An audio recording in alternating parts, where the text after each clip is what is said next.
Olá, seja muito bem-vindo ao Icon Podcast. E se você não viu ou ouviu nosso último episódio, preste muita atenção. Foi um episódio especial com o Lucas, que trabalha no Grupo Itaú, e ele faz a parte de OSINT. Parece mágica, mas é tecnologia. Se você gosta desse tipo de tema, se você acha isso interessante, não perca lá o último episódio, talvez tenha algum conteúdo que você vai gostar. Mas hoje eu gostaria de trazer para vocês algo diferente, o que tem de melhor no mundo da tecnologia. Sim, eles vão dominar o mundo e vão dominar você, e vão te escravizar. Estou falando dos robôs que o Ângelo está fazendo. Trouxemos aqui hoje para vocês Ângelo Gurzoni, simplesmente o cara que cria as máquinas. E agora, seremos dominados? Além do Ângelo, claro, não poderia faltar, o Edson, que é figurinha repetida e carimbada aqui do nosso podcast. E nos bastidores, o nosso amigo Gabriel fazendo o controle de som, luz, iluminação e edição de vídeo. É tudo em um. Perfeito. Então hoje nós vamos falar sobre robôs. Ângelo, diz aí pra mim, quem é você? O que você gosta de fazer, além de criar as máquinas que vão nos escravizar? Legal. Pô, obrigado pela oportunidade por estar aqui. Deixa eu só comentar aqui já de início. Primeira coisa, uma recomendação de um amigo. Não vamos falar mal dos nossos futuros dominadores, os robôs. Então, só coisas boas sobre eles, para evitar que lá na frente alguém tenha problema. Que ele use isso contra a gente. Seja indexado. Exatamente. No dia que eles indexarem lá tudo que veio para trás, eles vão falar, pô, aquele cara lá falou mal de mim. Então, peraí. Estamos falando aqui dos nossos futuros amigos, estimados cuidadores, que vão dominar aqui, porque nós não sabemos cuidar de nós mesmos, precisamos de um tutor. E nosso amigo Ângelo é quem vai fazer aí esses tutores virem ao mundo, com muito carinho e respeito. Agora deu certo. Agora ficou bom. Então, mais tranquilo. Legal, pô. Eu venho de um background eu sou engenheiro eletrônico, aí lá no meio da graduação eu descobri que tinha um laboratório de robótica e inteligência artificial. Falei, que será que é isso, né? Fui lá ver o que era, acabei me metendo com isso e foi, enfim, desde da graduação em engenharia eletrônica, vi que era por ali que eu ia, tá? A primeira coisa que esse laboratório fazia eram robôs para jogar futebol, para as competições da RoboCup, etc. E aquilo, enfim, o que parece uma brincadeira, na verdade, é um tema muitíssimo sério. Envolve um montão de áreas da engenharia, engenharia de controle, engenharia mecânica, eletrônica, software de montão, antes do inteligência artificial virar o buzzword, né? Aí eu sou cafeteira com inteligência artificial. Antes era só robô, não tinha na cafeteira mesmo. E começando daí, enfim, do resto foi meio que seguindo o fluxo, porque nisso eu terminei a graduação, aí fui fazer mestrado na inteligência artificial já na computação, continuei no laboratório, aí nesse momento a gente já tinha conseguido sair será que a gente consegue montar um time de robôs para jogar futebol para a quarta ou quinta colocação no ranking mundial da categoria de futebol de robôs. Então, assim, tinham pesquisadores que só depois que eu fui entender de muitos anos que eles eram pesquisadores muito bons, assim, de nível mundial mesmo, que eram os professores que estavam ali na FEI montando aquele laboratório. No começo, legal, o professor tem um projeto. Não, depois você descobre que o cara era referência mundial em automação, em robótica móvel. Então, eles foram realmente os precursores. E aí eu sempre falo que tudo que veio da frente veio meio que desse empurrão inicial que eles deram para mim, para vários alunos que participaram do projeto. Então,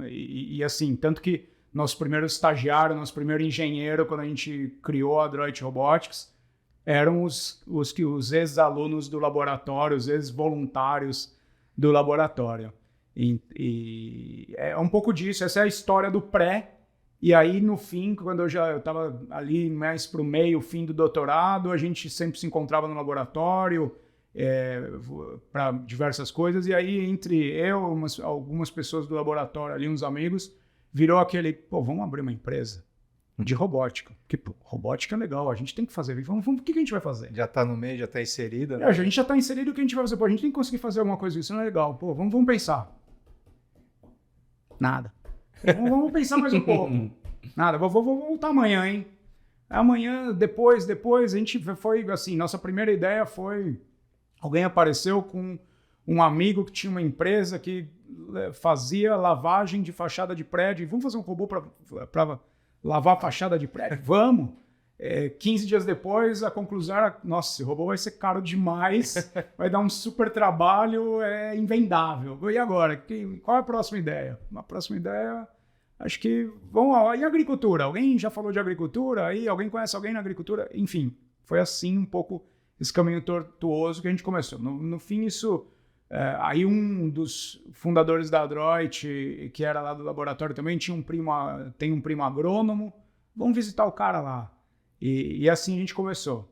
A primeira ideia foi, a gente foi ver no interior de São Paulo, tem muita plantação de soja, milho, feijão, que eles chamam de safrinha, né? Porque isso ao longo dos meses vai trocando qual é a fazendo cultura, outra atividade. isso, outra atividade.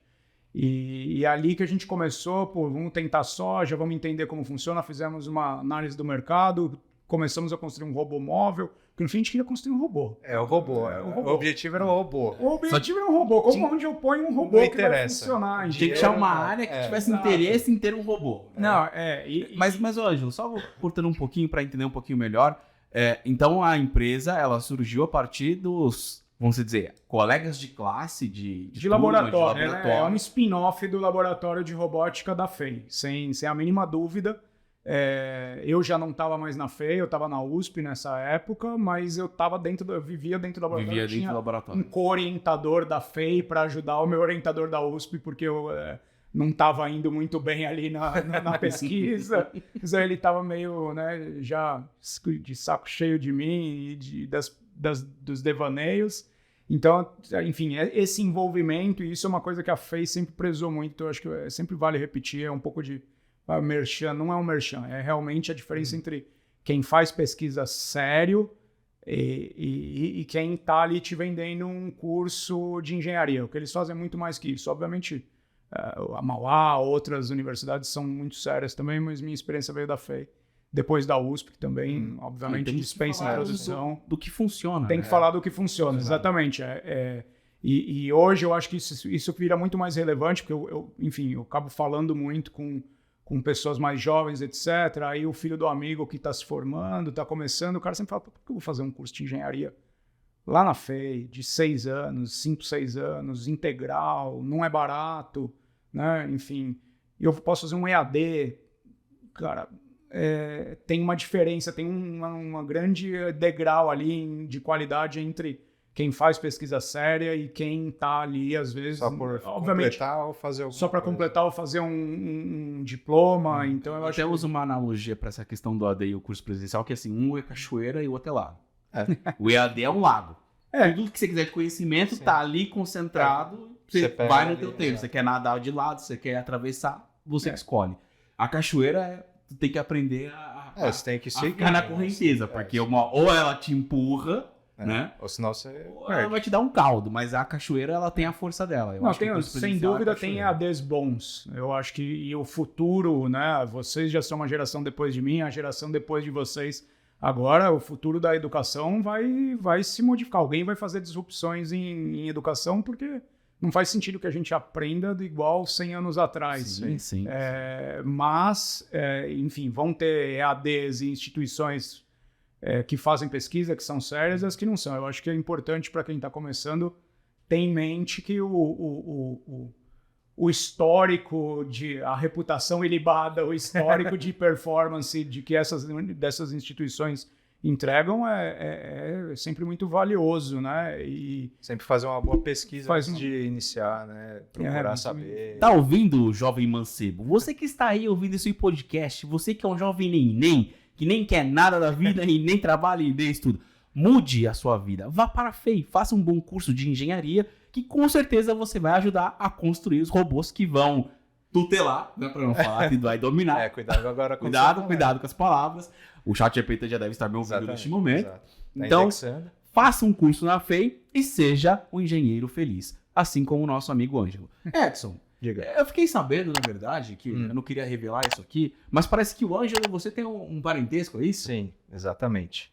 Apesar de não parecer, né? Tudo igual, né? Tudo japonês, brincadeira. Mas ele é meu tio, né? Por parte de mãe, né? Então, sou mestiço, no caso, meu pai é japonês. Então, desde pequeno até, acho que a gente nunca chegou numa conversa assim, mas sempre foi uma grande inspiração para mim, né? Então, desde pequeno, quando eu ia na minha avó, eu via meu tio lá, tudo ele... Mexendo no robozinho desde pequeno. Porque é a lembrança que eu tenho, né? Uhum. De ele mexer em computador, abrir os computadores. Naquela época ainda era coisas CPU, né? Essas coisas, tinha disquete ainda, tinha um monte de coisa assim. E eu via aquelas peças e ficou na minha memória, né? Até que eu lembro que ele tinha não lembro assim muito bem, mas eu lembro que tinha um robozinho, acho que era até um pequenininho, e ele mostrou que uns comandos ele chutava, né? Então acho que era na época já do futebol de robôs. Robocup, né? Essa era a parte dos humanoides, era quando a gente saiu dos robôs que pareciam uns carrinhos e foi para os robôs humanoides. Então, assim, eu lembro que também os primeiros computadores, ele que ajudou também a trazer, eu poder ter essa experiência desde pequeno, tudo. Lógico que ele ajudou bastante nessa escolha minha, digamos assim, né, para a vida inteira aí, se possível. Mas é legal que eu consigo compartilhar, né? Eu tenho essas lembranças boas e que hoje eu levo para frente, sempre nunca esqueci e tenho como para mim, né? Mas a origem é japonesa mesmo, porque o pai dele, né, que deu a origem pai dele que apareceu com a primeira CPU lá. Olha, isso tá com um computador. O pai dele era engenheiro da Xerox do Brasil, aí, olha que um computador, computador. Que isso aí, hein? Então é uma troca entre gerações. Troca entre gerações, exatamente. Legal. Mas é bom saber que a família inteira gostou da área de exatas e tá seguindo nesse caminho. Tudo bem que assim, né? Nós não temos o Ângelo, nós temos aqui o Edson, que né, é a cota aí da família alguma que veio pro nosso lado aqui. Na cibersegurança, você quer um ninja. Um brasileiro. É verdade, posso falar que você é um ninja, né? Já que eu sou de origem japonesa também, né? Tenho metadezinha ali. Tá vendo, pessoal? Temos um ninja na Icon. Eu só descobri isso hoje, 10 anos depois.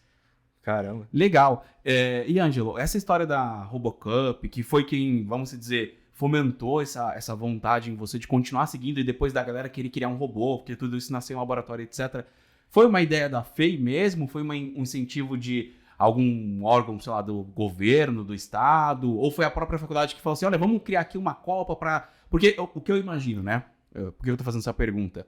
Eu imagino que na faculdade talvez às vezes não tenha espaço para criar todos os projetos para que os alunos possam desenvolver suas habilidades. E aí ela precisa, às vezes, criar alguma coisa para fomentar os alunos a estudar e etc. Criar interesse. Porque às vezes quando não tem uma área, um campo de estudo muito abrangente, ou que não tem onde praticar, aí a faculdade precisa criar um laboratório, criar alguma coisa para o pessoal poder fazer essa pesquisa. Mas isso nasceu na FEI mesmo, ou a FEI ela incorporou, ajudou a criar? Na verdade, chama Robocup Federation. A Robocup Federation é uma entidade sem fins lucrativos internacional que foi criada talvez no fim da década de 90, no começo dos anos 2000. Então é um pool de pesquisadores de robótica de diversos países. Então...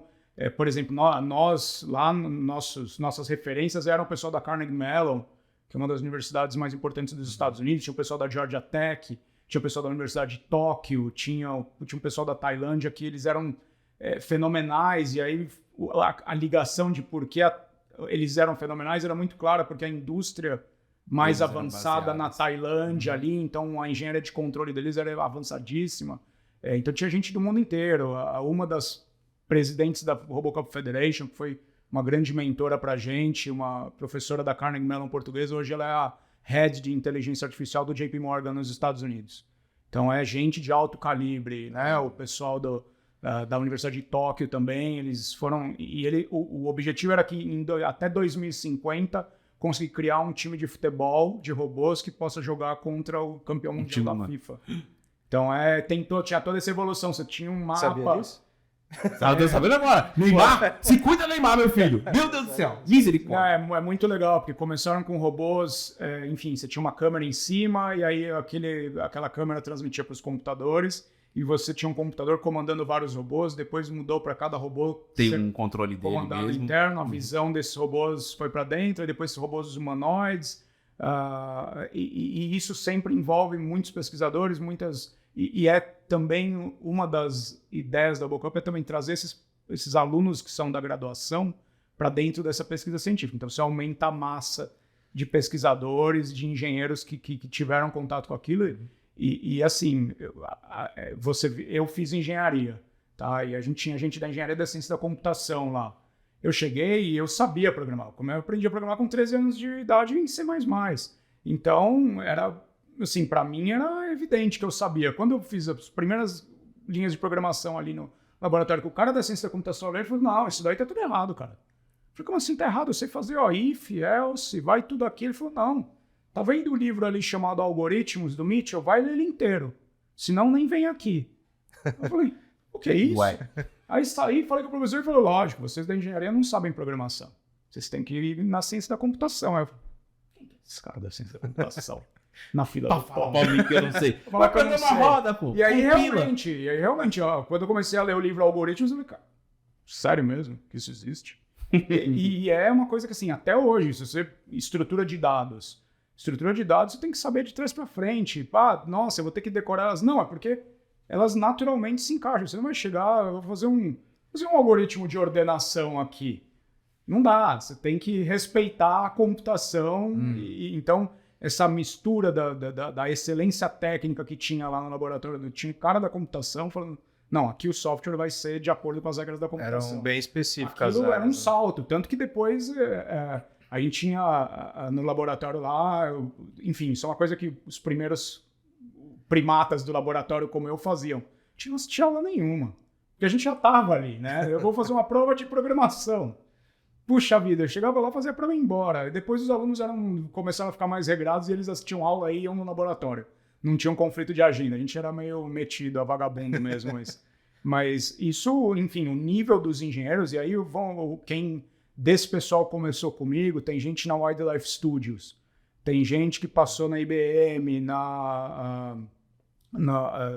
em diversas startups, tem quem está nos Estados Unidos na STM, que é a de eletrônica. Nosso projeto eletrônico do último robô que a gente fez lá, ele tá funcionando. Os caras usam ainda aqueles robôs faz 12 anos. Então, assim, e era um projeto eletrônico que chegou a um ponto assim, não tinha mais como produzir no Brasil. Tá bom, vamos achar um fornecedor na China. E a universidade sempre atrás falando, vai. Então, assim... Tendo investimento... O fomento da universidade foi do tipo, vamos sentar junto com o pessoal da administração da faculdade para eles entenderem o que a gente precisa para eles poderem comprar na China. Porque a universidade nunca fez uma compra na China que precisava ser entregue em 15 dias. Não tinha mais. Normalmente era pede, o CNPq ajuda, manda para o cara, daqui 3 meses, uma coisa mais acadêmica. Então, assim, a própria universidade foi mudando como ela trabalhava para ser ágil como uma empresa. E isso ficou para outras universidades. Eu lembro que a gente tinha o pessoal do Rio de Janeiro, lá da universidade, o nome deles, do Exército, Do ITA, não? O ITA é da Aeronáutica, o IME. O IME RJ, que é, né, o IME USP é a matemática, e o IME RJ, Instituto Militar de Engenharia. Eram engenheiros fantásticos, só que eles ainda tinham ali, porque muito ligado ao governo, etc., uma lentidão nos processos de compra. Eu lembro da gente ter falado, pega os robôs da geração anterior e dá para os caras. Para ajudar o processo. Dá para os caras para eles, e aí no ano seguinte eles ganharam da gente na competição. Por Isso quê? que chama de alimentar o inimigo. Fiz isso, enfim. Mas no fim você vê, e aí tem também, tem pessoal do IME na Wildlife Studios. Deixa eu te fazer uma pergunta, Ângelo. Como que é essa dificuldade? Porque assim, né? Você contando essa história até, eu pensei no seguinte, né? A gente não é um país que é grande produtor de tecnologia, né? A gente não tem grandes empresas de software, nada do gênero. Tem até pessoas que discordam da minha visão, mas eu falo, cara, legal. Quantas Apples tem no Brasil? Nenhuma. Então a gente não é produtor desse tipo de coisa, né? Não quer dizer que não tenha bons profissionais na área. Eu acho que tem. O Brasil é um dos países que tem os melhores programadores, os melhores hackers, os melhores engenheiros que competem mundialmente, como você está descrevendo aí. Mas como foi o impacto para você de falar assim, olha, né, vou comprar peças da China, porque aqui no Brasil não tem, e eu preciso montar meu robô, e chegar lá na feira ou chegar em algum lugar, tu vê o robô do cara de Singapura, da Tailândia, do cara do Japão, que tem, sei lá, 10 vezes mais. Ou talvez melhor construído. Tem um controle Não, melhor. o melhor construído sempre vai ter, porque você começa, independente, enfim, o outro que é melhor, essa é a grande integração. Porque quando você chega lá junto, quantas vezes na RoboCup trocou-se projeto? Tipo, por que você fez isso? Ah, não, porque se você fizer isso, vai acontecer isso. Pô, legal. Como é que você fez o cálculo? Não, peraí que eu te dou o arquivo pronto. Então, assim, tinha uma troca ali, tinha 5.000 pessoas dentro de um ginásio, ficando 5 dias, e trocando tudo. Pô, faz um banner lá pro cara do Japão, pô, me arruma aqui um soldador, e você troca projeto. Quanto que a gente fez? A gente, enfim, para um lado e para o outro. Tanto a gente recebeu quanto doou. Quanto passou, mas era... Você tinha ali, enfim, você chega com um robô que anda 2 metros por segundo e tá indo bem, faz umas curvas legais, chega o do cara... Pô, dá um cavalinho de pau. No YouTube tem aí, se você puser RoboCup 2010, que faz muito tempo, e olhar os vídeos da RoboCup, você vai ver que o cara, você fala assim, o robô não erra nunca. A engenharia de controle dele é perfeita. E aí você fala, calma, o cara fez isso. E o cara te explicava, não, eu fiz assim, assim, assim. Não, isso daqui que você fez na programação tá errado, não vai dar certo, isso vai dar certo. E você trocava, tinha muito. E todo mundo, tinha equipe do Irã, 2, 3, 4 equipes iranianas. Porque a RoboCup sempre teve esse negócio de ser a política partidária, então todo mundo participa. Tinha equipe da China, aí você tinha a rivalidade, a equipe da China lá trabalhando desesperadamente para bater a única equipe americana. Enfim, a gente teve até o caso em que meu colega de laboratório, Felipe, ele terminou o jogo e ele sacou da bandeira do Corinthians. Ele sacou da bandeira do Corinthians, veio a diretora lá da RoboCup falando, sai, tira. Ela nem sabia se aquilo era um país, mano. Ou, sei lá, um grupo neonazista. Não. Ela sai, não pode, bandeira e não sei o que, ele vai Corinthians!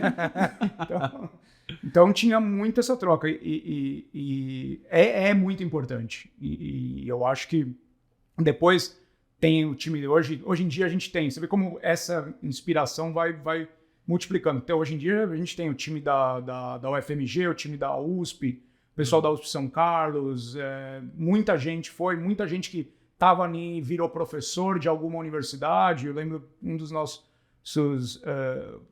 um dos caras do projeto lá foi, acho que está na Universidade Federal de Santa Catarina.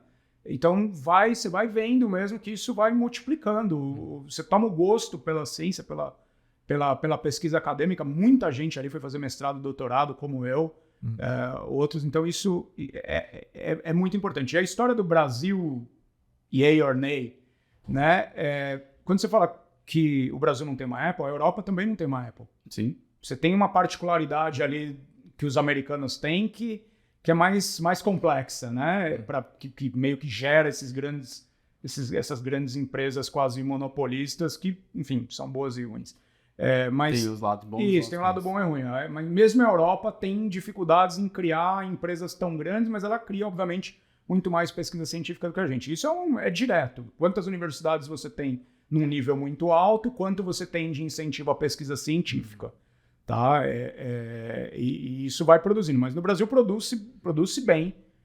O déficit é grande, precisa produzir muito mais. E o que é importante no Brasil não adianta fazer escola de programação. Tem, obviamente, um monte de modelos novos aí de fazer academias de programação que, enfim, são muito legais as ideias, mas você tem que pegar o aluno ali você precisa de matemática. Você vai precisar de matemática para formar todo mundo das ciências exatas. Né? Senão a gente vai ter um problema maior. Então, o cara ele sabe programar, mas só porque e uma coisa muito legal, já que a gente foi nesse caminho, tem o Uncle Bob, criador do C++, que, enfim, o sobrenome é o Bjorn Strup, eu nunca sei falar, mas Uncle Bob. Uncle Bob, enfim, dá palestras filosóficas aí há muito tempo, é um gênio, e em um dos eventos da Microsoft alguns anos atrás ele falou a computação, a ideia de programação e etc, ela está voltando de onde ela saiu, da matemática. Da matemática, sim. Então, e o ChatGPT, enfim, os Codex, Copilot, GPT, Llama, tudo isso são os caminhos pelos quais isso deve acontecer. Cada vez menos você faz boilerplate code, cada vez menos você repete, cada vez você tem um assistente mais capaz de programação, para que você pare de programar no sentido de dar comandos para a máquina e volte a fazer algoritmos. E aí fica todo mundo com aquela... algoritmo software é a mesma coisa, são dois termos intercambiáveis. Não são. Algoritmo é uma coisa bem definida, um processo ali que, em geral, tem uma base matemática lógica por trás, versus software é qualquer junção de diversos dessas lógicas. Então, assim, você vai voltar a fazer só algoritmo. E você vai parar de fazer... Se você pensar no que vocês fazem hoje, você tem muito menos... Eu trabalhei em cybersecurity na época da pedra, quando eu comecei a trabalhar no... Enfim, eu tinha uma... Enfim, enquanto eu estava fazendo esse caminho aí, graduação, mestrado, doutorado, eu fui trabalhar para o IFC, do Banco Mundial. Eu fiquei no departamento de tecnologia deles 17 anos, então fiz de tudo. Network, infrastructure, network, software, cybersecurity, software de novo, business software. E aqui lá a gente fazia, cara, programava regra de firewall. Não existe mais isso hoje. Você tem... Hoje é mais... É muito mais abstrato. Isso, você tem todo um bloco. Cara, esse bloco vai fazer... A gente lutava contra spam. Lutar contra spam de umas maneiras muito loucas, quando na verdade você tinha ali na matemática, você tinha a regra de Bayes que já estava lá há 50 anos prontinha para alguém falar: opa, se eu usar uma rede Bayesiana, eu mato o spam. Então você vai voltar. Então, quem fala, vou fazer um curso da linguagem ABC. Eu acho que o velho livro Algoritmos do Mitchell é o que vai persistir. Então, não a codificação, mas a pessoa vai ter que ter mais a inteligência no algoritmo. Na elaboração do... Muda, né? Tipo, sempre vai ter uma linguagem nova, então, vai criar uma linguagem mais a lógica, né? Você tem que ter Mas a lógica para se criar o algoritmo e a matemática necessária de você ter o entendimento para fazer um algoritmo funcional é independente da linguagem. Sim, independente. Você pode ter um algoritmo para qualquer coisa. Se você quiser. Né? Depois você passa ele para uma linguagem para ele falar da forma que você chama melhor. O que acontece é que hoje, por exemplo, eu passei a vida programando e a maior parte do tempo você está fazendo boilerplate code. Uma função que move dado de A para B, pega do repositório de dados, põe de volta, e aí você manipula ela e entrega. Então, nos robôs, eu tinha toda uma engenharia de software em volta, as estruturas, os níveis de abstração, etc. E aí, em uma delas, iam os softwares de inteligência artificial, reinforcement learning, ali um decision tree, que depois evoluiu para um random forest. Tudo aquilo estava num nível só. No resto, era boilerplate code. Como que você transmite para o rádio, pega de volta, não sei. Tudo isso deve desaparecer e a gente pode ter uma clareza muito maior em... eu quero que esse algoritmo, enfim, use uma distribuição estatística do tipo A, B ou C. É isso que vai acontecer. Quando você olha o que está acontecendo agora, o que é um LLM, o que é um transformer, nada mais é incríveis ideias da matemática conseguindo voar mais livres para dentro da computação e menos pré-definidos if, then, else. If, then, else já morreu. Já era. Eu fico imaginando o seguinte, né? Você faz um robô, que já envolve uma engenharia eletrônica. Enfim, várias, né? Várias uma áreas. Engenharia eletrônica, mecânica, sim, excepcional, né? Só de você construir o robô. E ficar em pé e andar. Aí é legal. Aí você vai criar agora a engenharia de software para operar esse robô. Sim. E aí, a engenharia de software não é só você criar o programa que faz o robô andar. Não, porque para ele andar é uma engenharia, é um tipo de programação, é um tipo de programa, algoritmo específico para ele andar. Para ele enxergar é outro tipo de... Cara, deve ser um negócio assim. Tem várias caixas, né? É a multidisciplinaridade. Você tem o cara enfim, na Android, por exemplo, muito era visão computacional. Aí, visão computacional e high performance computing, porque uma hora você precisa otimizar aquilo porque você tem no data center, etc. Aí uma hora a gente ficou bom em fazer visão computacional, os dados começaram a fazer sentido, de repente tinha uma montanha de dados. E agora? Foi aí que, na verdade, que nós tivemos... Qual foi o último time que nós trouxemos para a Android que foi fundamental? Agrônomos de precisão. Nós tivemos uma super sorte, que eu falei, cara, eu preciso de um agrônomo e tal, procurando no LinkedIn, achei fulano de tal, formado na Exalc USP em agronomia de precisão. Eu falei, nossa, mandei uma mensagem para cá. Pelo amor de Deus. Tal. Vamos lá, contratamos esse cara, o Lucas. Lucas hoje é professor da Universidade Federal de Viçosa. Mas ele bateu o olho e falou, vocês estão fazendo estatística errada na agricultura, não é assim que faz. Se eu vou coletar um monte de coisa que não serve pra nada. Exato. Peguei o negócio, saquei do diploma, olha isso aqui, eu tenho um diploma. O cara falou, who cares? Né? Enfim, o que tá. Então essa montanha de dados precisava ser processada de acordo com o que para eles na agricultura faria sentido, o que eles chamam de geoestatística. E aí muita coisa de geoestatística. Então, putz, esse dado que está aqui, esse dado que está aqui, eles fazem sentido? Fazem.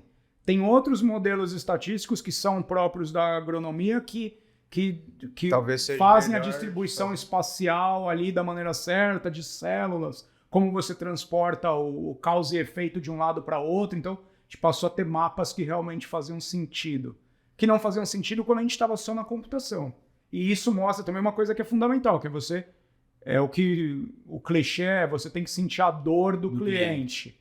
É verdade, porque se você tentar partir de vou resolver um problema, qual é o problema e sair atrás, está indo de trás para frente. Você tem que normalmente na sua visão, né? Não na visão de quem tem eu resolvi aqui, o cara vai lá, mas aí a planta não concorda com você. E como a planta é o que eu planto, morreu toda a sua computação ali. Ou você está falando de um dado irrelevante, então, enfim. Agora você queria resolver o problema do pessoal que não tem carro. Você assim, não, vou resolver o problema da galera que não tem carro, vou dar um carro para todo mundo. Só que aí chega lá, o cara não sabe dirigir, o cara não sabe o que é um carro, ele não tem dinheiro para pagar gasolina, não tem dinheiro para fazer manutenção. Você não resolveu o problema. Vai continuar com o problema. Vai continuar com o problema, porque a pessoa não vai conseguir usar aquilo. Talvez aquela forma de resolver não seria a mais adequada. Poderia existir outras formas. Não tá com foco centrado no cliente, né? Não, mas nesse tema só, eu acho que muito válido a gente estar falando de esse tema de software, como é que ele evolui. Quando a gente entrou na fase humanoide na Robocup, a história era exatamente o que você falou. Como é que você faz o robô ficar em pé? E depois como é que você faz ele andar? Putz, então a teoria vai ser tentar emular o andar de uma criança e tentar um algoritmo, talvez um algoritmo genético, talvez uma evolução, enfim, um reinforcement learning, alguma coisa que é perto da engenharia de controle para fazer ele andar. E aquilo ficou muitos anos e, enfim, melhorou muito, tá? Mas aí, no ano, acho que foi esse ano, na verdade foi esse ano, faz uns 3, 4 meses, a Robocup sempre acontece mais ou menos em maio, junho. E aí o pessoal do DeepMind tinha começado um ano anterior, eles se interessaram, dada a tecnologia, eu acho que essa tecnologia é similar ao que eles usaram no AlphaGo, que é um Deep Reinforcement Learning ali mais hierárquico e tal. Eles transferiram aquilo para uma outra pesquisa que eles fazem que tem a ver com movimentação de robôs. E eles aplicaram o algoritmo deles de Deep Reinforcement Learning de autoaprendizado para o andar dos robôs. Primeiro em simulação e depois nos robôs. No fim, eles tiveram falado, olha, nós não vamos participar.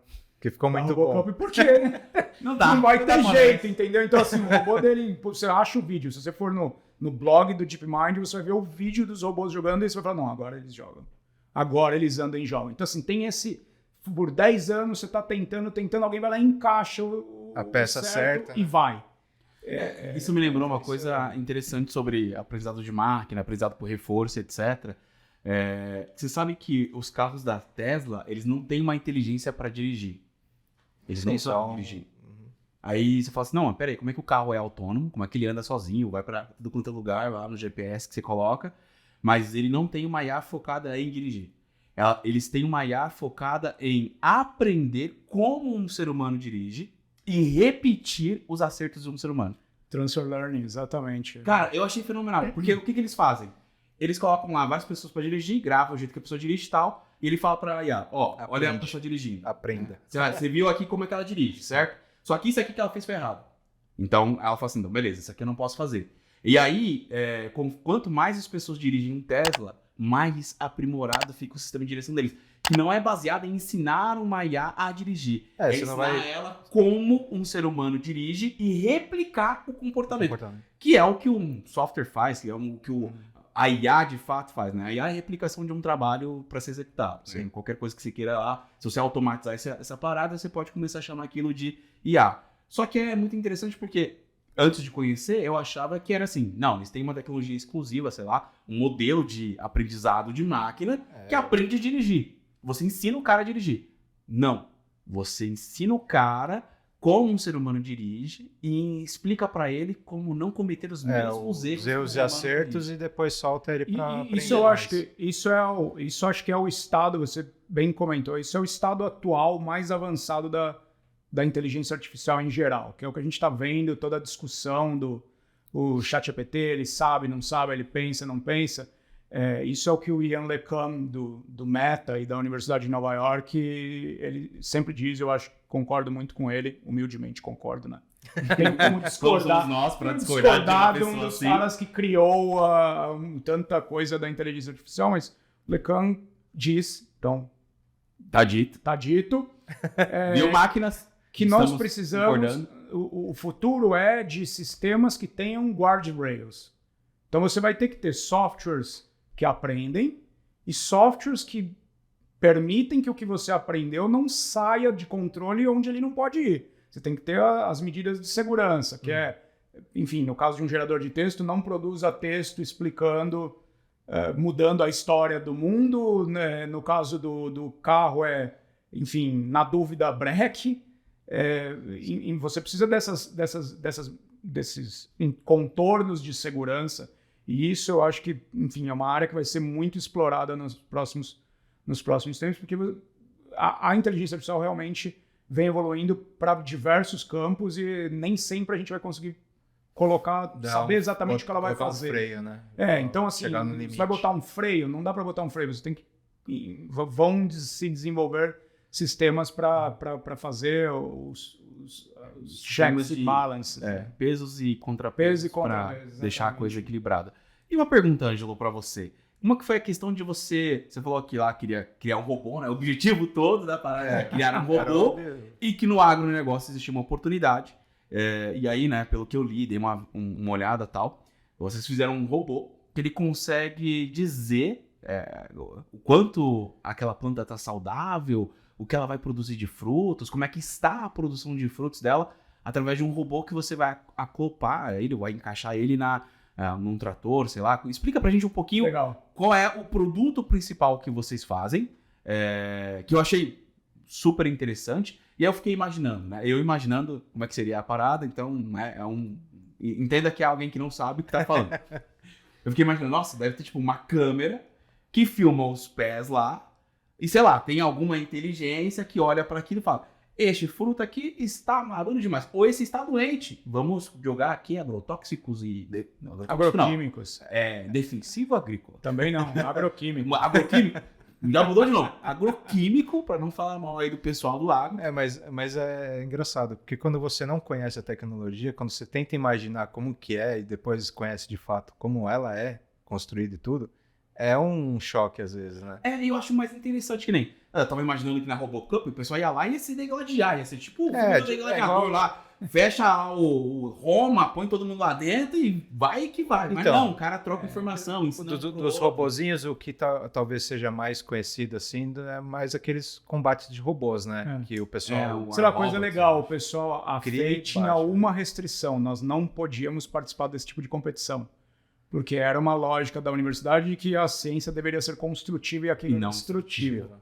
Eu concordo totalmente, entendo a validade técnica de desenvolver produtos, enfim, não estou pregando um super paz e amor aqui, mas só dizendo que eu acho que, até porque do ponto de vista prático, se você destrói seu robô toda hora, você está sempre trabalhando nele. Se você puder criar um robô que não vai ser destruído, você consegue evoluir melhor, né? Trabalhar na todo dia você bate o carro, vira uma coisa, corrida off-road, uma semana correndo e outra consertando o carro, né? Exato. E você fica meio parado, mas enfim.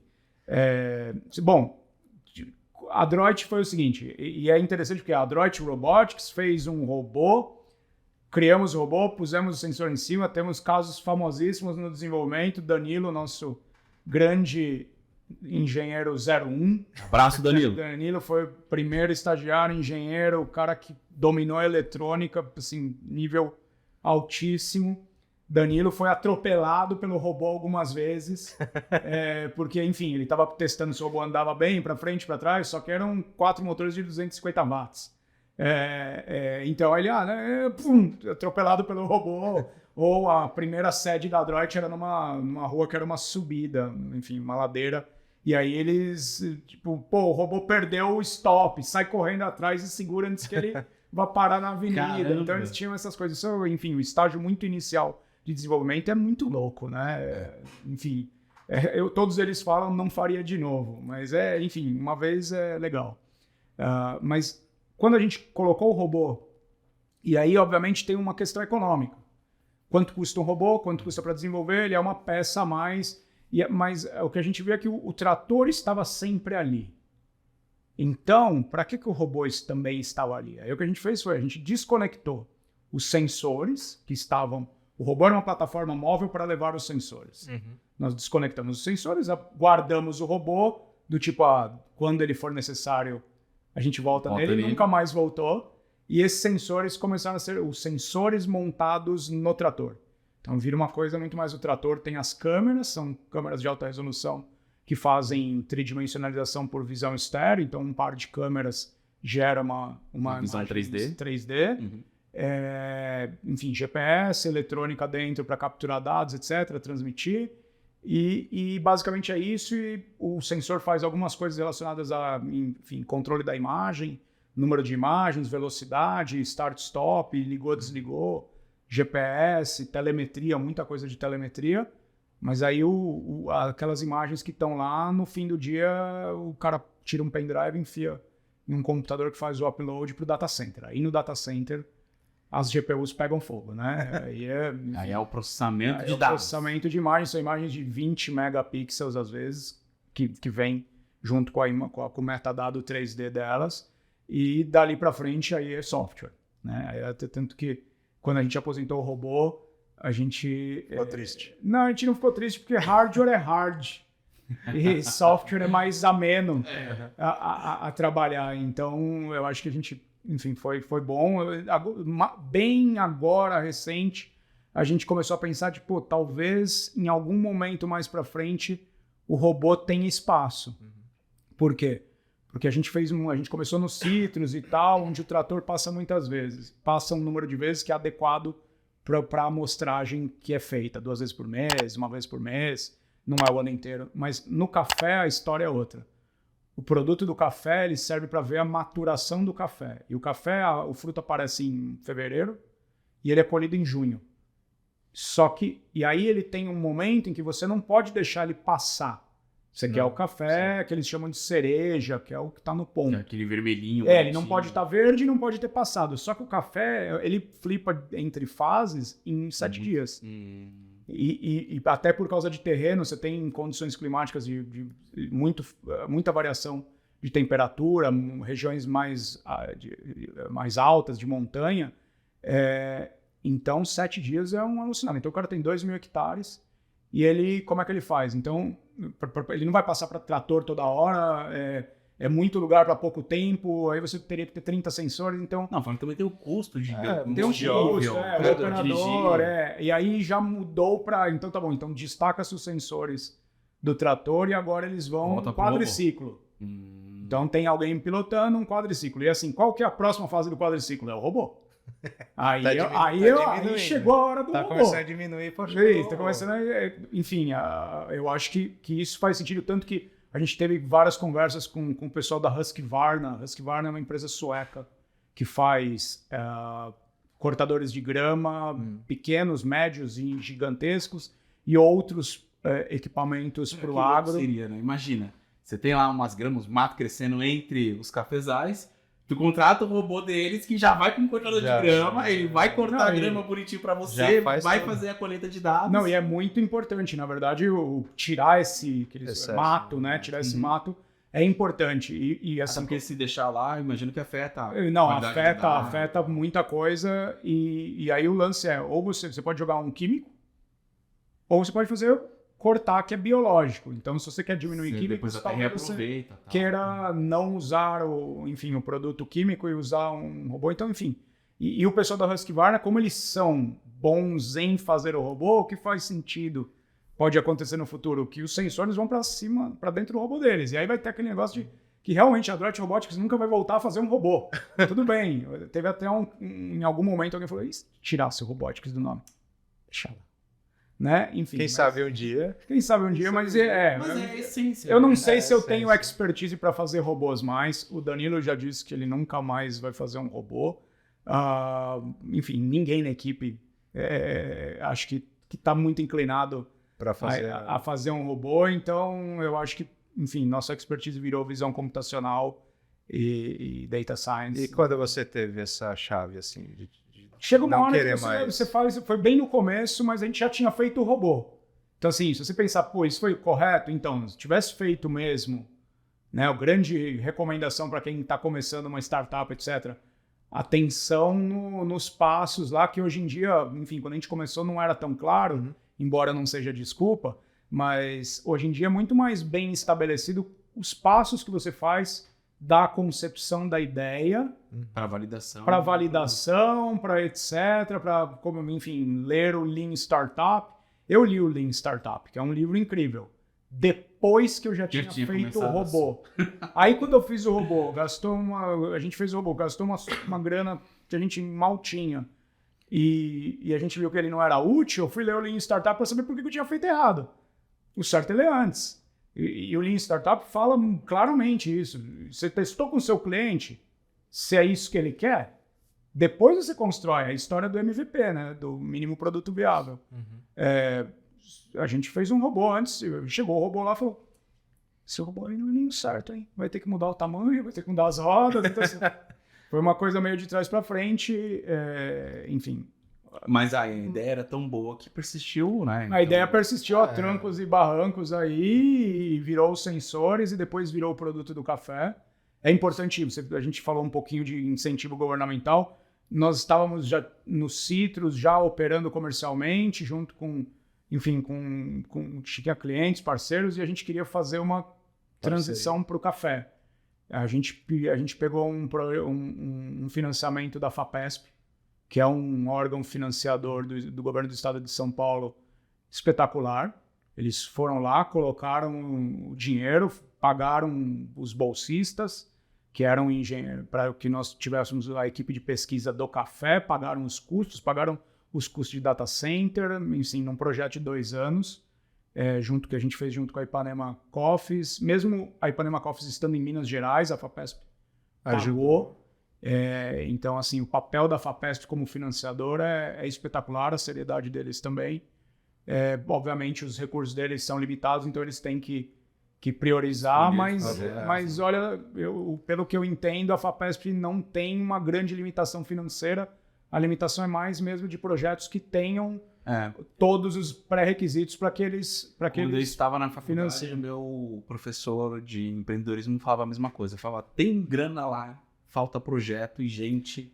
Às vezes a escolha do projeto certo, às vezes, né, também. Pessoal, assim, desculpa falar, você que está aí nos ouvindo, né, mas se você tem menos de 20 anos, não tem ideia, não tem, vai fazer o quê? O pessoal não pensa em... E que nem, eles pensaram assim, eu acho muito legal a história de vocês, inclusive, né, virei fã, acho que eu quero construir um robô depois que eu sair daqui.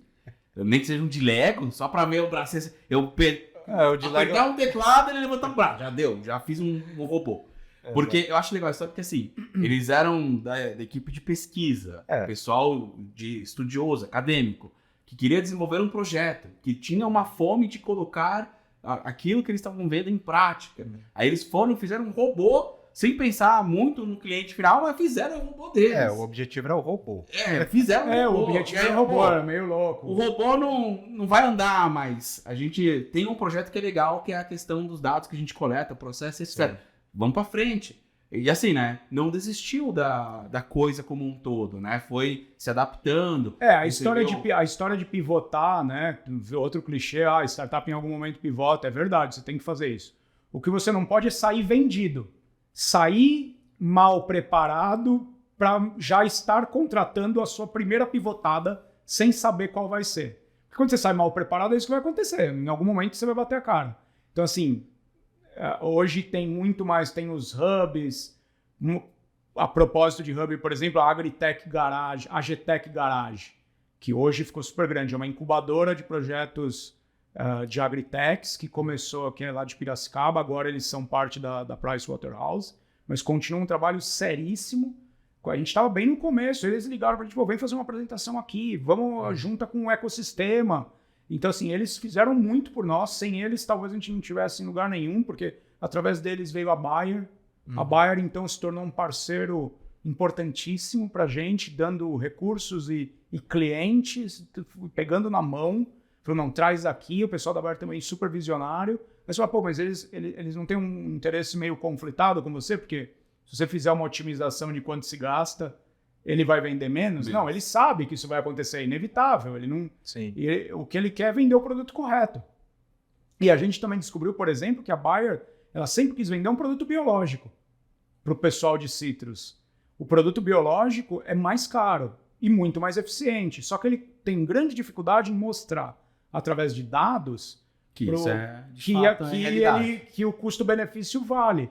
E tem uma outra coisa que é importante, se eu vou te cortar, que é, se você agora, com todos esses dados que a gente consegue, com o robô, vamos colocar assim, o cara sabe melhor onde aplicar, tá? Se ele comprasse um outro químico, por exemplo, para a plantação inteira, sairia o mesmo custo se ele comprasse para pequenas aplicações de um produto biológico, que é muito melhor para a planta dele, que é muito melhor para o solo dele. É a falta de visão, né? Às vezes o cara fala assim... então, mas olha que interessante. Às vezes por mexer no bolso... Então, mas a Bayer, por exemplo, o que ela enxergou, né? Eu acho que isso é fantástico nas empresas. Ela não enxergou um concorrente ou um impeditivo. Agregador. Ela enxergou um agregador. Olha só, se esse cara disser que o que você vai gastar é o mesmo, mas com uma qualidade muito maior, porque agora você tem dados para embasar essa decisão, e eu posso te oferecer um produto melhor para isso, fantástico. Então ela buscou a forma talvez mais correta de demonstrar aquilo. Não só a Bayer, pessoas, outra empresa que sempre esteve muito próxima da gente é a John Deere, fabricante de tratores. Você fala, nossa, fabricante de trator também não estava preocupado com você ser um concorrente? Não, na verdade todo mundo quer migrar para prover serviço, para prover mais qualidade. É a necessidade do futuro. Então, eles têm, hoje em dia, muito mais estruturado os apoios a startups dessas empresas grandes, etc. A gente foi meio lá no começo, batendo para um lado e para o outro, mas esse ecossistema, a Agritech Garage, a Bayer, a John Deere, todos eles foram muito importantes. A Ipanema Coffees, que ele falou, o que isso faz? É para fazer isso, isso, isso. Tá bom, então toca aí, usa a nossa equipe de agrônomos, usa o que você precisar. Eles também, então, assim, não é que, assim, muita gente tem visão. A questão, quando você vai para o produtor médio, é que a visão dele tem um limite no quanto ele pode investir. Se você comprar esse produto biológico, por mais que a Bayer que está te contando, e se der errado, não tem dinheiro de volta.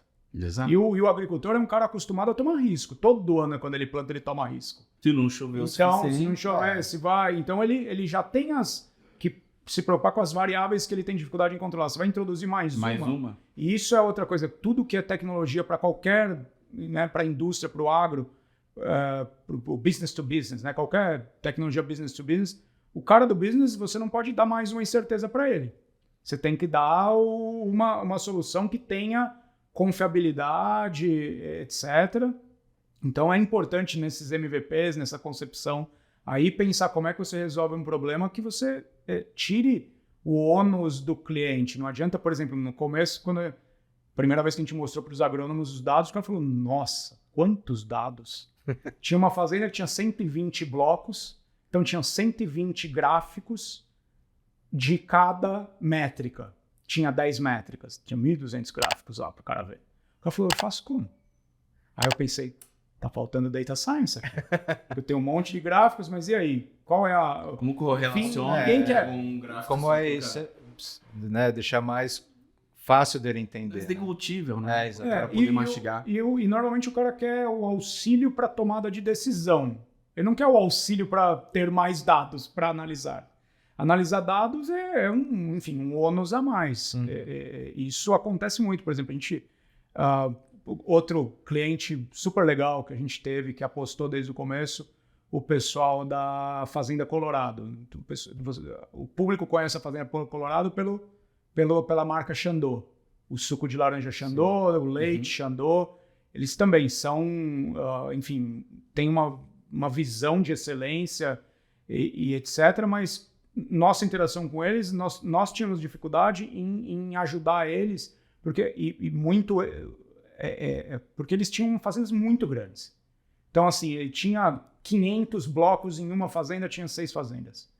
E aí, como é que você entrega dados para esse cara? E a cada semana. Então, a gente aprendeu muito com o cliente como, de novo, a história da dor do cliente. Era mais fácil ir lá na frente e voltar desenvolvendo tecnologia, que é um pouco da história do café, que veio depois, veio com a FAPESP, até cobrando na hora do projeto, não, qual é a dor do cliente, como você resolve. Você já perguntou para ele? Não, explicitamente, quando você vai fazer um projeto de fase 2 ou 3 da FAPESP, ele tem uma pergunta lá.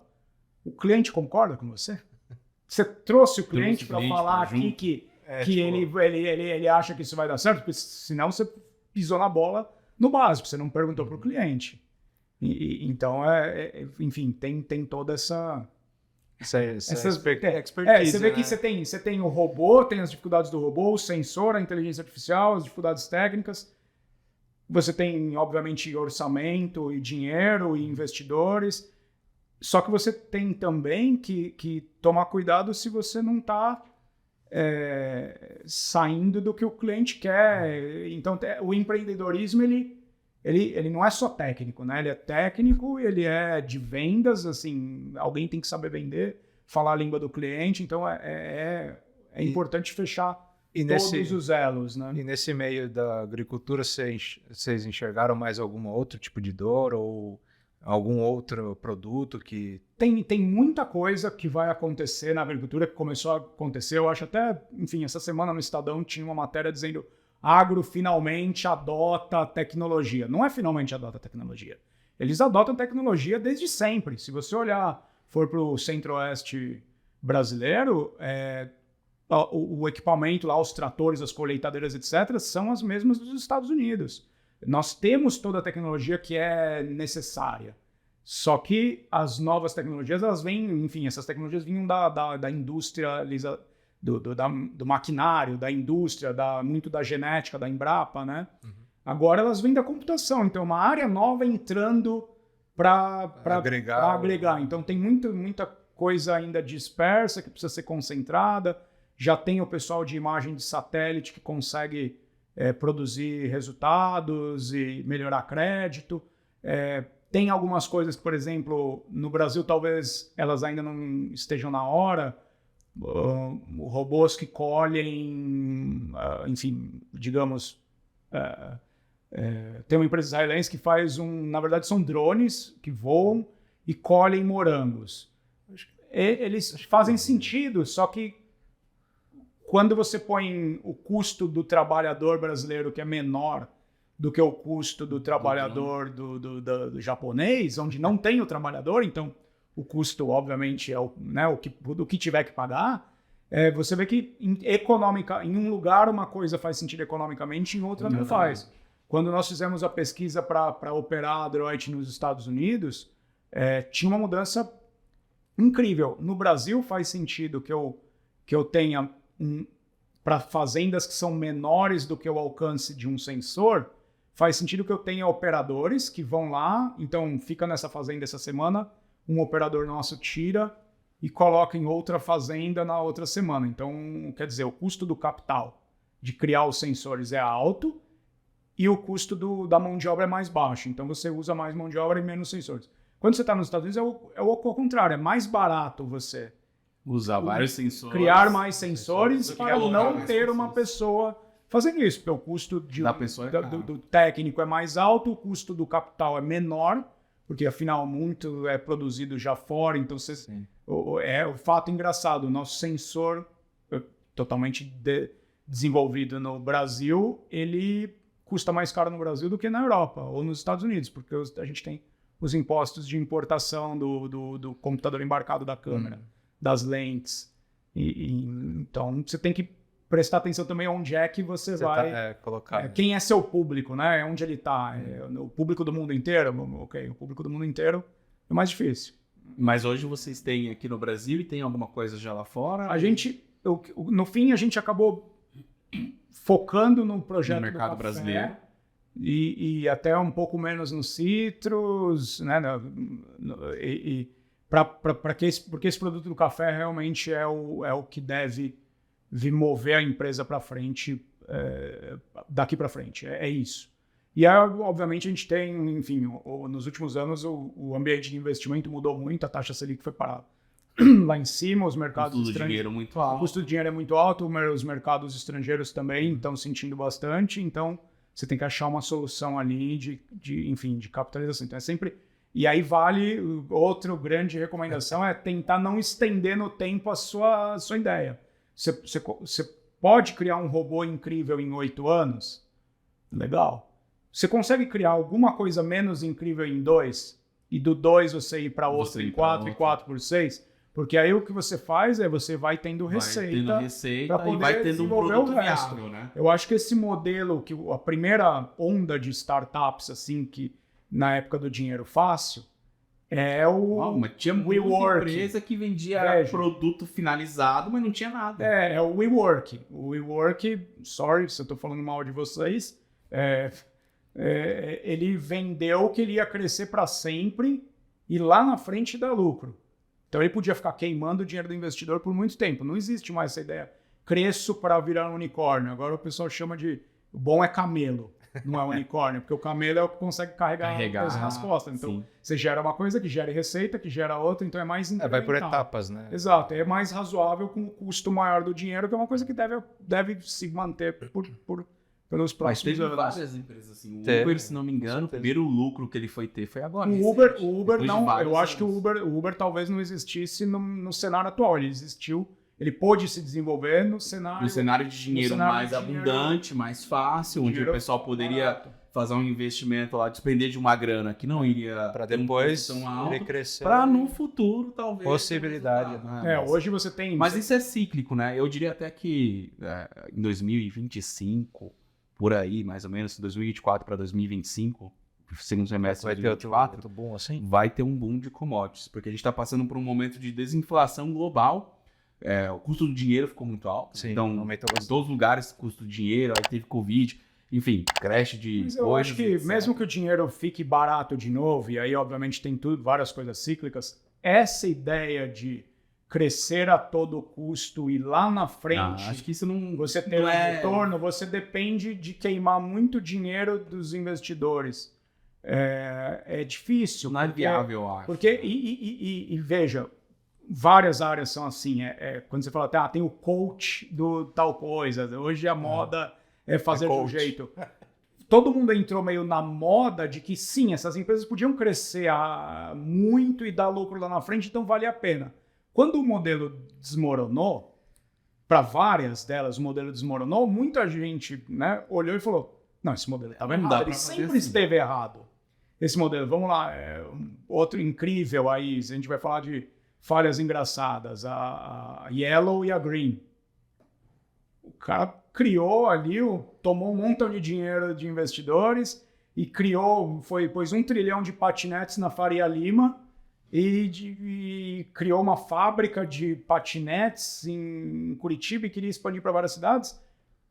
Só funcionou ali na bolha da Faria Lima e Itaim, até porque São Paulo é uma cidade que não é plana. Você tem um Não custo de tem capital, enfim, tinha uma os série de coisas, aí o cara acessos, tudo. arrebentou ele. E assim, desde o começo você fala, cara, isso daí vai pra frente? Até, né, do pessoal da Faria Lima, com essas coisas de investir em empresas de patinete, etc. Você vê que é uma coisa bem local, né? Porque pra eles fazia muito sentido. Então, mas às Mas vezes... pra gente que tá aqui desse lado da ponte, vamos colocar assim, era um negócio que assim, o cara vai roubar o patinete, vai Mas você vê, desmontar. quem não é só o cara da Faria Lima, muita gente foi ali e falou, pô, essa ideia deve dar certo. Por quê? Porque tem um monte de coisa dando certo. E esses investidores, e o pessoal que criou, e o pessoal que criou a Yellow e a Green, eles vinham de outras empresas de sucesso, de outras startups de sucesso. Então aí fica aquela, não, o cara já criou uma startup de sucesso, Vai criar ele outra. sabe. Cara, é igual todo mundo comprou a ação X e quando eu comprei deu errado. Hoje todo mundo, mesmo no preço que tá, gostaria de ter comprado Bitcoin em 2002. Pois é, olhando para trás é mais fácil, né? Enfim. Sempre. Então, empreendedorismo tem isso, mas eu acho que hoje a gente tem um ecossistema muito mais preparado em todas as áreas, agro principalmente. Voltando um pouquinho aqui, o agro vai ter muita solução, porque eu acho que uma grande resistência que a gente teve no começo e depois, com muita ajuda da Bayer, dos parceiros, dos produtores mais uma visão, uma mais, visão mais ampla, é que você precisa entender, você precisa ter decisões tomadas sobre dados. E realmente, o cliente que no fim ensinou a gente que ele queria tomar decisão em cima de dados, não ter dados. Isso é muito importante, é uma coisa que, enfim, eu lembro de conversar com o professor Molin lá da Exalc, que faz agricultura de precisão há 20, 30 anos, ele falou, ninguém quer mais dado. Dado tem de monte em todo lugar. A gente quer ferramenta de decisão. E isso vale em diversos mercados, né? Enfim. Não, mas como que... É que é complicado, né? Assim, mas como que será que é possível chegar nesse entendimento, assim? Porque você tem que ter várias disciplinas junto, né? E aí a pessoa, por exemplo, o agricultor fala, não quero mais dado, eu quero que você desenvolva isso. E a sua ideia era totalmente ao contrário, né? Era você dar o dado, né? Como que você torna isso viabilizado assim, para a pessoa? Nesse momento de que aí o cara veio e falou, não tá legal, tá saindo muito dado e você precisa me dar a tomada de decisão, foi uma, assim, nossa, como que a gente pisou na bola nisso? Então foi um erro dar esses passos a mais em criar mais dados e sem ver que na verdade era mais fácil, era mais coerente dar coisas que tinham mais valor agregado para o cliente. A história do incremental. Você cria uma coisa que o cliente está entendendo, ficou bom, lá, e você cria outra. Você vem com 8 e fala, escolhe, ele vai falar nenhuma. Porque eu nem sei o que fazer com nenhuma delas. Então, isso realmente foi um erro. Eu acho que, como é que você previne isso? É quando você começa pela dor do cliente. Que é meio a história do café. Você foi lá, a gente foi lá, pô, que vocês acham? A nossa ideia é ver a quantidade de café. O cara falou, não me importo com isso. Pô, você não importa a quantidade de café? Não, eu me importo, só que eu sei fazer. Eu consigo estimar. O que eu não consigo estimar é a maturação, porque é tudo muito rápido e eu tenho 10 pessoas que têm que andar 2.000 hectares olhando. Então, o meu problema é esse. Não, mas você não quer mesmo fazer a quantidade da safra e o caramba? O cara falou, se você puder. Ok, mas o produto que eu quero é o outro. Aí a gente sempre... Cara, só quer um produto. Que horror. Fez todo sentido. Depois que eu expliquei pro cara da FAPESP, o cara falou, pô, mas você vai cortar um pedaço do projeto? O cliente tá mandando cortar para focar, e foi a melhor coisa. Entendeu? Tanto que era o projeto que a FAPESP aprovou, eles foram muito ousados foram muito, na verdade, não ousados, mas nós somos meio ousados em pedir um projeto bem amplo, e eles viram que tá bom, se uma das 3 partes der certo já tá bom, então toquem para ver o que vocês fazem. Porque tinha 3 partes o projeto. Tinha detecção de doenças no café, que é em folha, é mais difícil. É bem difícil, porque as folhas, né? Imagina uma árvore cheia de folhas lá para você fazer o computador entender. Tinha a quantificação da safra e o ponto de maturação. No fim virou o ponto de maturação só. E aí, uma coisa muito louca. A pesquisa em doenças em folhas nós fizemos. É onde a tecnologia de inteligência artificial mais avançada está, só que não ficou pronta para o cliente e deve faltar bastante. Então a gente, com esse auxílio da FAPESP, a gente conseguiu um produto que o cliente paga e que você pode comercializar, e uma tecnologia para talvez um futuro próximo. Mas essa tecnologia para um futuro próximo, ela ainda é incerta. O que vai mesmo sustentar é a tecnologia que efetivamente ficou pronto. Então mostra que talvez devesse ter sido feito um pilar, iria mais rápido, mais focado para fazer os outros. Então a ideia de ir fechando é sempre boa. Claro, você não quer fazer só aperto porcas número 12 para a esquerda. Isso também é um excesso de especialização, mas você tem que descobrir qual é a dor do cliente, como você resolve ela da maneira mais eficiente possível. E sua pergunta é como é que você faz todas essas disciplinas também se falarem para entender. De novo, no agro você vai precisar, uma coisa que a gente fez todo mundo da computação e depois foi buscar os agrônomos de precisão. E ainda bem que a gente achou eles, mas é por eles que começa. Então eu acho que o agro tem muito a desenvolver quando os mais agrônomos de precisão, que são poucos ainda, tem o laboratório do Lucas lá na UFV, para quem quiser fazer agronomia de precisão, o UFV, e lá em Viçosa, Minas, incrível. Tem o professor Molina, Exalc, USP. São 2 referências. Tem mais, obviamente, que eu estou esquecendo aí. Mas ir nesses centros em que o agro já é muito ligado à computação e vai ser muito mais. E se tivesse, por exemplo, a computação, se ela, enfim, tem vários centros aí de pesquisas e tudo mais. Eu imaginei assim, se seria uma possibilidade, por exemplo, o pessoal mais tecnológico chegar nesses centros assim, agronomia, vamos lá, vamos ver o que eles precisam, por exemplo, para ajudar eles a desenvolverem as tecnologias, entendeu? Então, tipo assim, era uma dificuldade que os agrônomos tinham, né? De trazer mensurar os dados para trazer para o fazendeiro lá, o ponto final, entender melhor, né? Talvez não ter muita perca, muito dano, reduzir o risco e tudo mais.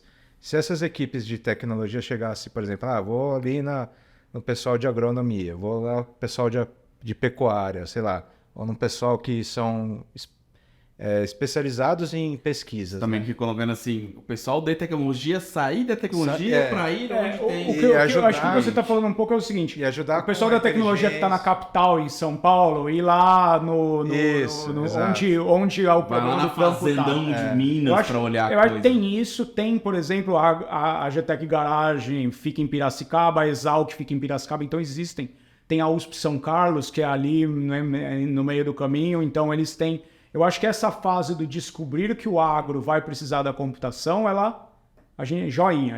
Eu acho que a gente conseguiu, como grupos de pesquisa, mostrar para os profissionais da área de tecnologia que o agro é uma opção importante, importante e atrativa.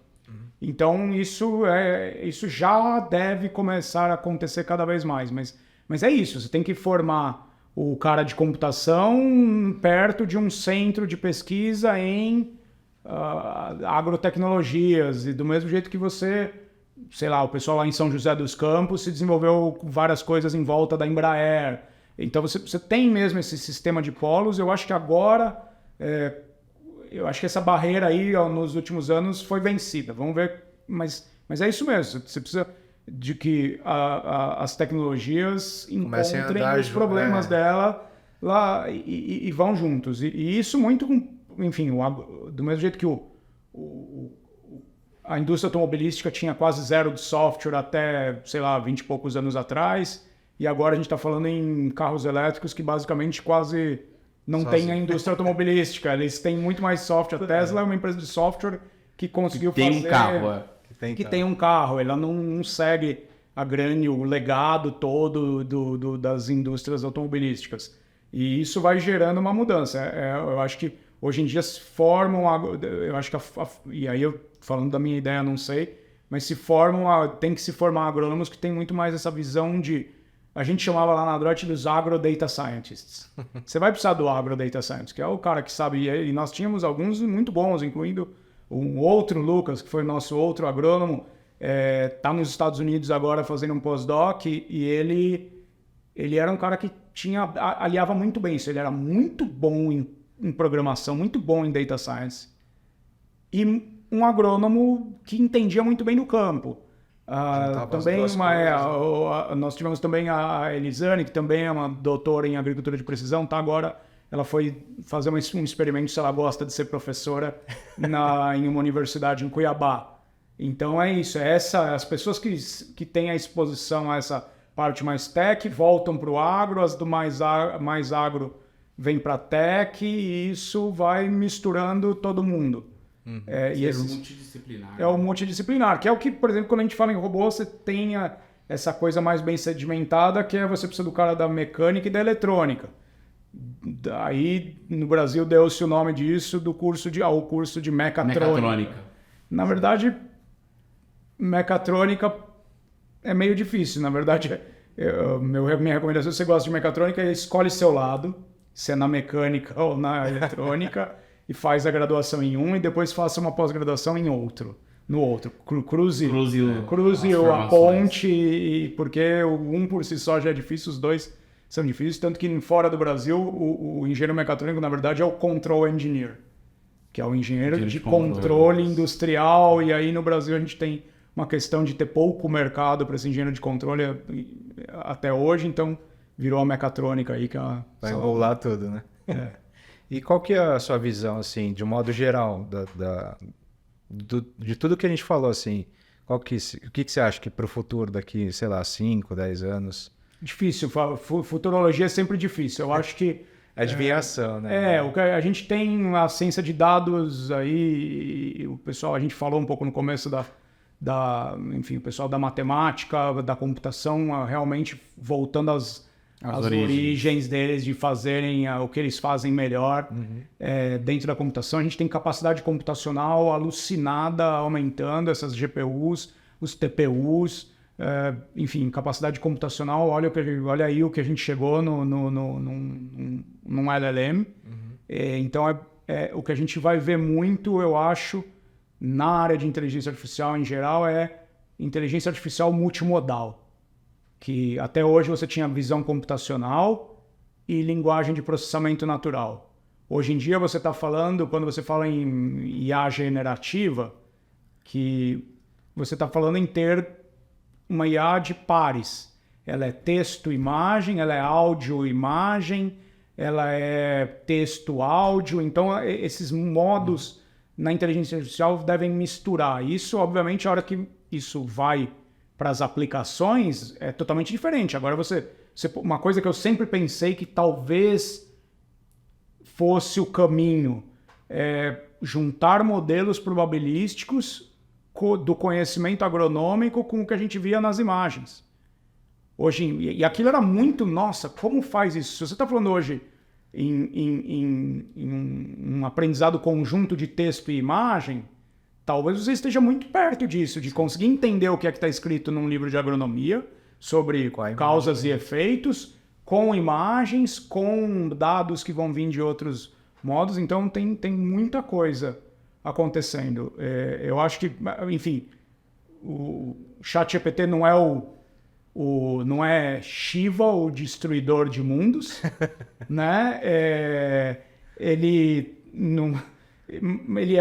é um caminho como todos os outros, ele não resolve todos os problemas, tem muita coisa ainda, mas, enfim, a gente vai ter esse multimodal permeando cada vez mais a computação. Agora, o que eu acho que não tem futuro é, por exemplo, aquelas coisas do tipo prompt engineering. Vou aprender como perguntar o ChatGPT. Parece muito de quem quer ganhar dando curso. Você então, fala, monta um curso para mim. Sem ter um trabalho de fato. Eu acho que, voltando pro Lecan do Meca, ele falou outro dia muito legal numa palestra que eu estava assistindo. É como se todos nós no futuro pudéssemos ter um grupo de funcionários muito inteligentes trabalhando para nós, que vão ser esses robôs, em forma física ou não. E assim, né? Eu sou um cara que trabalha na tecnologia há bastante tempo, mas sempre tive muita dificuldade com programação. Não foi a minha área de escolha, etc. E quando escolhi, não me saí bem. Mas sempre foi do hardware, de redes, etc. Em algum momento você esbarra com algo de programação que você precisa fazer.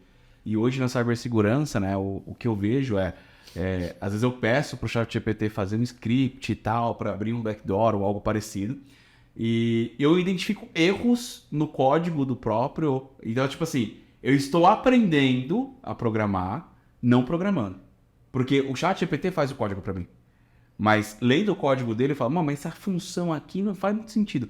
Quando eu pego um que está pronto, eu olho os dois e comparo e falo, ô GPT, essa função aqui que você criou tá meio esquisita, cara. Aí ele, opa, desculpa, talvez não faça muito sentido, vou aprimorar para você. Então assim, eu estou aprendendo coisas de programação sem fazer programação. Eu acho que o futuro para a inteligência artificial, ela vai ter um escopo muito grande de atuação e vai ser muito bem vista nesse sentido, dela trabalhar como um assistente, ou como você colocou, os profissionais que vão te cercar para você tomar uma decisão. Né? Pergunto para o ChatGPT, devo investir no fundo imobiliário ou no Fiagro tal? Talvez ele possa me responder como, olha, esse Fiagro tem um CRI aqui de risco muito grande. Talvez ele já Você gosta de risco? Não gosto de risco. Então não é para você. Sem eu ter que pesquisar um monte de dados, de ler um monte de coisas para chegar nessa tomada. Ele facilitar esse meio do caminho. E assim, não acho que é o Prompt Engineer que vai fazer isso. Eu acho que vai ser uma coisa que todos nós vamos ter acesso. Você vai perguntar para um ChatGPT algo que você precisa aprender ou que você quer fazer, e ele te dá um caminho mais fácil, mais suave, mais tranquilo. Se ele souber aprender a tua personalidade, por exemplo, aí lascou de vez, porque o coach morreu, né? Eu acho que o pensamento crítico é o que, enfim, o que nós humanos fazemos bem é o pensamento crítico. Os computadores vão continuar por muito tempo ainda sendo os assistentes. Eu acho que é importante, por exemplo, vai lutar contra. Não, eu vou continuar fazendo meu boilerplate code. Sozinho. Eu vou ser ótimo em algoritmos que manipulam strings. Ok, como exercício vale. Vai ter um desafio, que é o mesmo desafio, por exemplo, quando eu fiz engenharia, vamos lá, o vô do Júnior era engenheiro civil. E quando eu era pequeno, eu via aquelas réguas de cálculo e tal. Pô, eu quero ver do Japão com a régua de cálculo. E aí, eu quando fui fazer engenharia, já calculadora tava... Tinha um HP12 aqui. Mais do que calculadora, a gente já usava o MATLAB. E o MATLAB já era o que, quando você está aprendendo engenharia, às vezes o MATLAB para você era o que hoje é o ChatGPT. Porque ele é uma bazuca. Você colocou, sai alguma coisa. Se você colocou meio errado, talvez não saia tão certo. Se colocou certo, sai... Mas ele te ajuda muito. Aquela régua de cálculo ajudava muito em relação a você fazer... Se for em qualquer documentário do Discovery, você vai ver que o cara, para lançar o Apollo, tinha 3 matemáticos, tinha os computadores, que eram as pessoas que faziam o cálculo. 3 cálculos, deu 3 igual, beleza. Um deu errado, repete. Porque alguma coisa está diferente. Hoje em dia a gente não tem mais. Então, os desafios são sempre deixar para trás o que já não é mais relevante, para se focar no que é relevante.